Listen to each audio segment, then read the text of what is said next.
Hi guys, তোমাদের সবাইকে সুন্দর একটা ছোট্ট ব্লগের সাথে তোমাদের সবাইকে স্বাগত। আমার দোকানের দিকটা ওপেন করেছি এবং আমি এখনই দোকানে ঢুকবো। কিন্তু গাইস, আজকের ব্লগটা শেয়ার করার পিছনে একটা বড় রিজন রয়েছে। গতকাল আমার একটা ক্লায়েন্ট এসেছিলো, একটা ছেলে ক্লায়েন্ট। ওর স্ট্রেটনিং হবে, তার জন্য এসেছিলো। তো আমার ফিমেল স্টাফ ছিল না যে স্ট্রেটনিং এক্সপার্ট।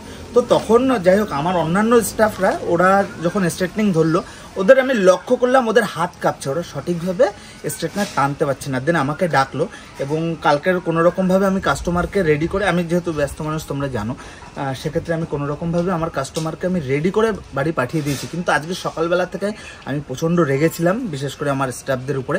আজকে সকাল প্রায় 3 ঘন্টা ধরে ওদের খালি আমি ফোনে দেখিয়েছি কিভাবে স্ট্রেটনিং করে। ইভেন আমিও দেখিয়েছি, আমিও সামনে বসে টোটালটাই দেখিয়েছি কিভাবে কি করে। ইভেন ওরা 3 ঘন্টা ধরে ফোনে দেখেছে এবং এক্সপেরিমেন্ট করার পরে ওরা এখন প্র্যাকটিস করছে। একটু এদিকটায় ঘুরিয়ে ফেলো। ওরা এখন প্রত্যেকে স্ট্রেটনিং প্র্যাকটিস করছে এবং এটাও শেয়ার করবো ওরা কীভাবে প্র্যাকটিস করছে এবং তোমরা কি ভুল করো তোমাদের স্ট্রেটনিংয়ের সময় সেটাও ধরাবো। একটু ভিতরে চলে আসো।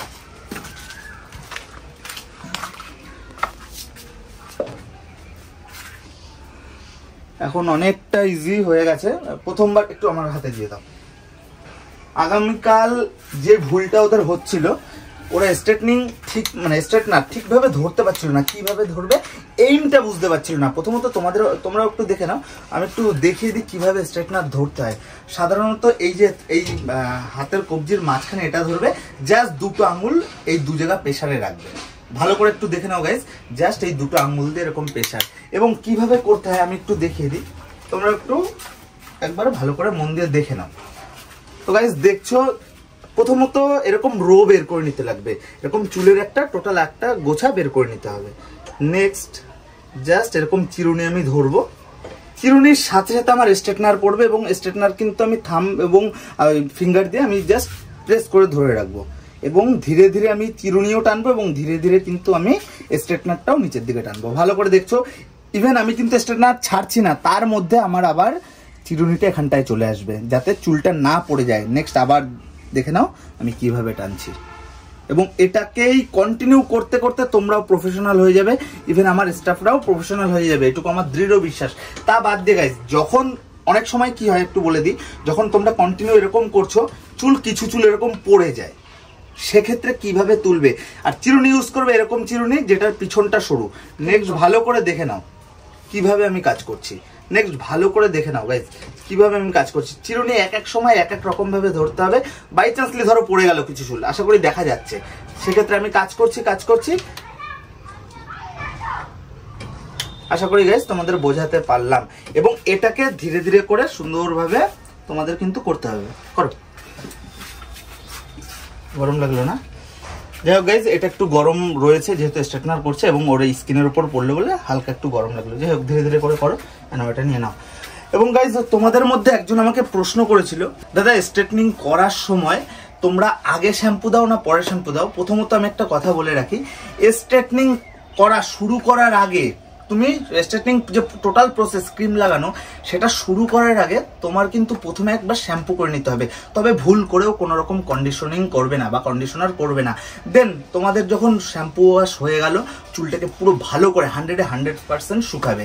তারপরে স্ট্রেটনিং এর যে ফার্স্ট ক্রিমটা সেটা অ্যাপ্লাই করবে এবং সেই ক্রিমটা অ্যাপ্লাই করার পরে অ্যারাউন্ড 45 মিনিট থেকে 1 ঘন্টা তোমরা চুলটাকে রাখবে এবং চুলটাকে ওই অবস্থায় রাখার পরে দেখবে প্রায় চুলটা তোমাদের প্রায় হাফ রেডি হয়ে গেছে। দেন তোমরা চুলটাকে চেক করবে যে ওটা স্ট্রেটনিং এর জন্য প্রপার ভাবে রেডি হয়েছে কিনা। যখন তোমরা বুঝবে রেডি হয়ে গেছে, দেন তারপরে তোমরা হেয়ার ওয়াশ করবে। হেয়ার পুরো প্রপারলি ভালো করে ওয়াশ করবে যাতে চুলের ভিতরে কোনো রকম ক্রিম না লেগে থাকে। ওয়াশ করা হয়ে গেল, তখন ক্লায়েন্টকে আবার বসিয়ে ভালো করে ড্রায়ার করবে। ড্রায়ার করে তারপরে কিন্তু এই স্ট্রেটনারটা টানবে। স্ট্রেটনার টানা হয়ে গেল, তারপরে 5 থেকে 10 মিনিট পর্যন্ত রেস্ট থাকবে যাতে চুলটা একটু ঠান্ডা হয়। তারপরে সেকেন্ড ক্রিম লাগাবে। সেকেন্ড ক্রিমও প্রায় আধ ঘন্টা মতো 25 মিনিট মতো থাকবে। তারপরে হেয়ারটাকে ওয়াশ করে নেক্সট ফাইনাল একবার আয়রনিং করে সিরাম লাগিয়ে ছেড়ে দিতে হবে। এবং স্ট্রেটনিং করার পরে তোমরা কোনো রকম ভাবে শ্যাম্পু ওয়াশ করবে না, তাহলে কিন্তু স্ট্রেটনিং ধরবে না। যেহেতু পার্মানেন্ট স্ট্রেট, শ্যাম্পু করার সাথে সাথে চুলগুলো কিন্তু আবার আগের মতো হয়ে যাবে, স্ট্রেটনিং আর হবে না। এবং স্ট্রেটনিং হওয়ার আগামী 3 দিনের মধ্যে চুল কিন্তু বাঁকাতে পারবে না।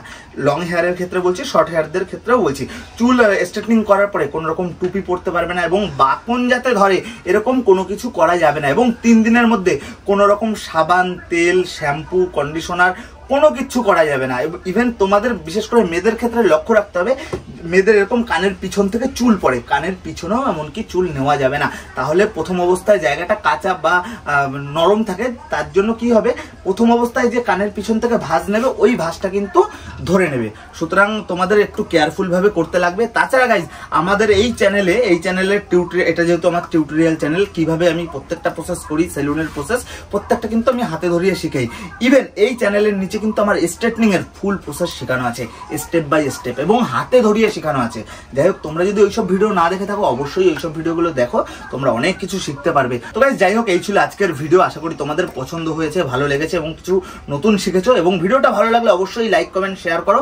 এবং দেখা হবে খুব তাড়াতাড়ি এরকমই আর ছোটখাটো ব্লগ এবং টিউটোরিয়াল ভিডিওর সাথে। ততদিন সুস্থ থাকবে, পাশে থাকবে। ধন্যবাদ।